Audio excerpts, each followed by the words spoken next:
18वीं लोकसभा चुनाव की तैयारियां शुरू हो गई हैं और सभी राजनीतिक दल कहीं ना कहीं चुनाव के लिए तैयार हो चुके हैं। 2019 के आंकड़ों पर अगर नजर डालें तो तकरीबन 303 सीट भाजपा के कब्जे में गई थी। वहीं एनडीए गठबंधन की बात करें तो 353 सीट पर एनडीए का कब्जा हुआ था और उसके विपरीत कांग्रेस और सहयोगी दलों ने 92 सीटें जीती थी और साथ ही जो अन्य दल थे, चाहे वो निर्दलीय उम्मीदवार हो, उनके खाते में 97 सीट उस वक्त गई थी। 2024 का चुनाव नज़दीक है और मेरे पीछे जो आप देख रहे हैं ये स्टूडेंट हैं, मास कॉम के भी हैं और दूसरे जो संकाय हैं उसके भी छात्र यहाँ मौजूद हैं। हम देहरादून की SGRR यूनिवर्सिटी में इस वक्त मौजूद हैं। जानेंगे इनसे, आगामी 18वीं लोकसभा का चुनाव नज़दीक है, क्या सोचता है देश का युवा, क्योंकि ये वो फ्यूचर है जो अगर इंडिया की बात करें तो तकरीबन 40% वोट यानी कि 18 से 30 साल तक की एज का वोट वो 40% इंडिया में स्टफ हो गया है। तो क्या सोचते हैं युवा, सीधा जानेंगे 2024 को लेकर के। 2024 का लोकसभा चुनाव नज़दीक है, क्या लगता है क्या मुद्दे होंगे जब लोग वोट करने जाएंगे? पहला तो अगर हम यूथ के हिसाब से देखें तो ये मुद्दा होगा कि हमें जॉब अपॉर्चुनिटीज़ मिलनी चाहिए, क्योंकि हम देख रहे हैं जब से मोदी सरकार आई है तो जॉब्स जो मतलब स्कीमें निकलती है जॉब्स की और जो वैकेंसीज निकलती हैं वो बहुत कम हो चुकी हैं। तो मेन मुद्दा तो यही रहेगा कि हमें जॉब अपॉर्चुनिटीज़ मिले। मोदी या गांधी? मोदी। कई बार प्रोग्राम ऐसे हो गए हैं तो यूथ का जो एक क्रेज़ है, चाहे वो अलग अलग कॉलेज में हम जाते हैं, आप लगातार देखते भी हैं, तो कहीं ना कहीं मोदी का जादू अभी सर पर है लोगों के। 2024 क्या लगता है यूथ के लिए क्या मुद्दे होंगे? वुमेन एम्पावरमेंट, क्योंकि जैसा कि हम जानते हैं 2018 की रिपोर्ट के मुताबिक जो वर्ल्ड की वर्स्ट कंट्री थी वुमेन के लिए, इंडिया उसमें चौथे नंबर पर था। और आज भी इंडिया में सिर्फ 38% वुमेन हैं जिनके पास फ़ोन है और 50% वुमेन ऐसी हैं जो आज तक सिर्फ अपने घरों में बंद रहती हैं। तो जो मुद्दा होना चाहिए हमारा वो होना चाहिए वुमेन एम्पावरमेंट, वुमेन एजुकेशन, इन सब को लेके। तो like if I will favour any government so I will favour that government which will work in the favour of women. देखिए, बात कर रहे हैं कि जो भी महिला सशक्तिकरण की बात करें वो सरकार सत्ता में आनी चाहिए। हालांकि अभी उन्होंने कौन सत्ता में आएगा उसके बारे में नहीं किया, लेकिन ये ज़रूर कहा है कि महिला सशक्तिकरण के ऊपर जो काम करेगा वही सत्ता में होना चाहिए। 2024 का चुनाव क्योंकि वोटिंग परसेंटेज आप लोगों का देखो तो 18 से 30 साल के लोग एक बहुत बड़ी भूमिका निभाने जा रहे हैं 2024 में, तो क्या है मेन मुद्दे युवाओं के? सर, एज ए स्टूडेंट मैं चाहूँगा कि बीजेपी सरकार को आना चाहिए। वो हर तबके के लिए काम कर रही है, यहाँ तक कि वुमेन एम्पावरमेंट हुआ, शिक्षा हुआ, स्वास्थ्य हुआ, रोजगार हुआ, सब तबके के लिए बराबर काम चल रहा है और आगे भी करती रहेगी। मतलब प्रयासरत है सरकार। अभी हम जैसे कि देखते हैं न्यू एजुकेशन पॉलिसी आई, नई शिक्षा नीति, उसमें बहुत से अहम बदलाव किए गए जो आने वाले इस युवा पीढ़ी के लिए तो है ही, जो आने वाली युवा पीढ़ी है उसके लिए भी वो बहुत कारगर साबित होगी। तो मोदी सरकार ही आनी चाहिए, मोदी सरकार सही काम कर रही है। बिल्कुल, मोदी सरकार आनी चाहिए। आपको क्या लगता है, जैसे बोल रहे हैं कि कुछ चीज़ों पर काम किया है सरकार ने, तो मोदी सरकार अभी 2024 में बढ़त बनती दिखाई दे रही है? हाँ, मोदी सरकार इसलिए आनी चाहिए क्योंकि उन्होंने काम उसके काफ़ी अच्छे हुए हैं। उनके आने से हमारे काफ़ी सारे लॉबी हटे हैं, जिसकी वजह से हमारे काफ़ी राज्य आ गए हैं। तो इसलिए मोदी सरकार ही आनी चाहिए। जिस राज्य में हम हैं वो पर्वतीय राज्य है, उत्तराखंड है, और उत्तराखंड में अगर देखें तो 5 लोकसभा सीटें हैं और पिछली 2 बार से 2014, 2019 में 5 सीट भारतीय जनता पार्टी के खाते में गई हैं। ये चुनाव में लोगों को क्या लगता है कि उत्तराखंड के लोग जब वोट कर, आप कहाँ उत्तराखंड से? उत्तराखंड के जब वोट करने जाएंगे लोग, तो क्या लग रहा है कि हैट्रिक भारतीय जनता पार्टी को इस बार देंगे? सर, बीजेपी को हैट्रिक देंगे, बट एक जो मुद्दा है वो है एग्ज़ाम्स का। बच्चे इतने सालों से जो मतलब आपने देखा होगा एग्ज़ाम्स यहाँ पे रद्द हो जाते हैं। सेंट्रल लेवल पे मोदी गवर्नमेंट बहुत अच्छा काम कर रही है, बट अगर हम स्टेट लेवल पे देखें, अभी आप भी यहीं से आए होंगे, यहाँ पे सड़क इतनी ख़राब है और कैंपस है ये, तो बच्चों को बहुत परेशानी होती है। तो स्टेट लेवल पे भी काम होना चाहिए। बाकी सेंट्रल पे आप देखिए चंद्रयान अभी हुआ है, इंटरनेशनल लेवल पे इंडिया बहुत अच्छा कर रहा है, बट स्टेट लेवल पे उत्तराखंड को देखते हुए एग्ज़ाम्स रद्द नहीं होने चाहिए। तो 2024 का चुनाव मान सकते हैं कि बीजेपी और कांग्रेस, उत्तराखंड की अगर बात करें तो फाइट है?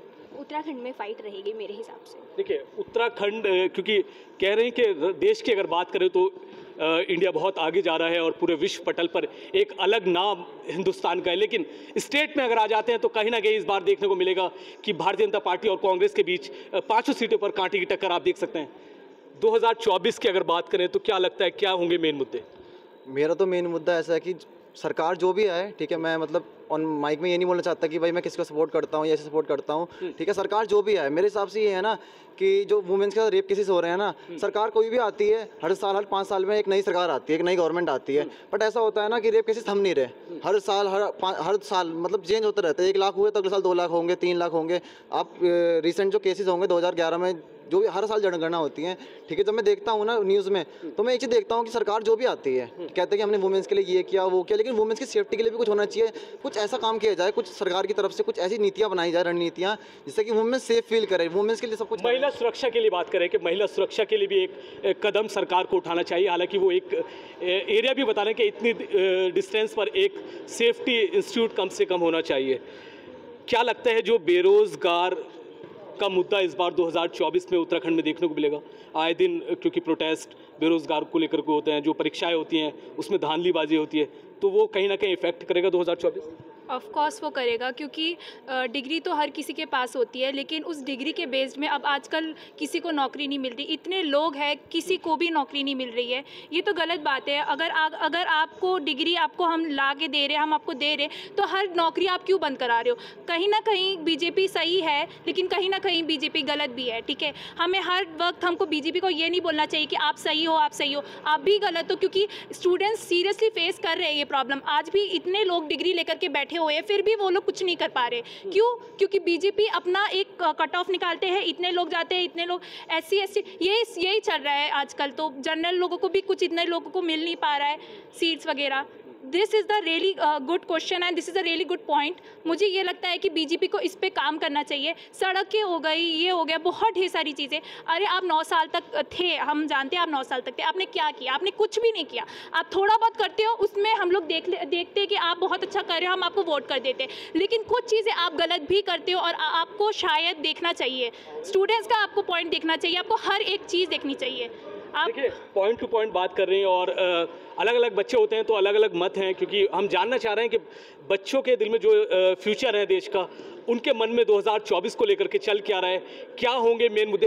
क्या लगता है कि उत्तराखंड का जो डिज़ास्टर है आए दिन, क्योंकि पर्वतीय राज्य है, तो ये भी जो सिस्टम है, तो सिस्टम पर भी सवालिया निशान खड़े हो जाते हैं। तो 2024 में पहाड़ी लोग जब वोट करने जाएंगे तो उनके मन में क्या ख्याल? देखिए, जब 2024 में पहाड़ी लोग वोट करने जाएंगे तो उनका सबसे पहले मुद्दा यही होगा कि यूनिफॉर्म सिविल कोड लाए और भू कानून उत्तराखंड में लागू किया जाए। यूनिफॉर्म सिविल कोड तो आ रहा है। देखिए, यूनिफॉर्म सिविल कोड की बात कर रहे हैं, मैं आपको बता दूं, ऑलमोस्ट धामी सरकार का ड्राफ्ट पूरी तरह तैयार है और 1 सितंबर को कैबिनेट की बैठक होनी है जिसमें उसको लाया जाएगा और कैबिनेट से पूरी उम्मीद है कि वो ड्राफ्ट जो है वो पास हो जाएगा। साथ ही 5 सितंबर से 8 सितंबर के बीच जो राज्य कैबिनेट की बैठक होनी है उसमें उसको पास कर दिया जाएगा। और UCC की अगर बात करें तो कुछ पॉइंट उसमें रखे गए हैं, क्योंकि पहले भी हमने आपको UCC के ऊपर दिखाया है कि UCC में रखा गया है एक तो जो शादी को लेकर के कानून बनेगा, साथ ही जो तलाक है, तलाक के मामले को लेकर के उस पर कानून बनाएगा, साथ ही जो संपत्ति है, जो संपत्ति बंटवारे को लेकर के आप किसी संतान को गोद लेना चाहते हैं उसको लेकर के 4 पॉइंट अहम UCC में है। तो क्या कहते हैं किस बारे में? UCC पर क्या?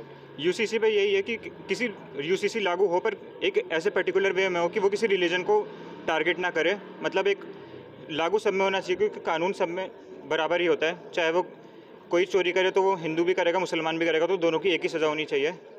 तो बस। 2024 मोदी या राहुल? मोदी। मुझे 3 पॉइंट बता दो, क्या हो? डेवलपमेंट हो रहा है, इंटरनेशनल इंडिया की रिस्पेक्ट बहुत ज़्यादा बन चुकी है। इन दौरान में इंडिया को कहीं उतनी रिस्पेक्ट नहीं दी जाती थी जितनी अब दी जा रही है, और जो हमारे हेल्थ है वो भी बहुत अच्छी हो रही है और गरीब लोगों की भी बहुत हेल्प हो रही है। 2024 NDA या इंडिया? NDA। कितनी सीटें आ रही हैं? सर, इस चीज़ की तो मुझे नॉलेज नहीं है। मेरे को ये पता है कि अभी जैसे बीजेपी है तो फिर इसमें काफ़ी ज़्यादा फ़ायदा हुआ है, जैसे कि एक्सपोर्ट बहुत बढ़ गया है, मेड इन इंडिया प्रोडक्ट्स बहुत सारे हो रहे हैं एक्सपोर्ट अब, और उसके बाद हर चीज़ के प्रोज एंड कॉन्स तो हर चीज़ के होते हैं। जैसे कि अब स्टेट लेवल पे देखो तो बीजेपी कुछ खास कर नहीं रही है। जैसे यहाँ पे लोकल देहरादून में भी आप देखो तो सड़कों का बुरा हाल है। तो यही बिल्कुल, कहीं ना कहीं जो स्टेट के मुद्दे हैं वो इफेक्ट करेंगे लोकसभा चुनाव को लेकर के।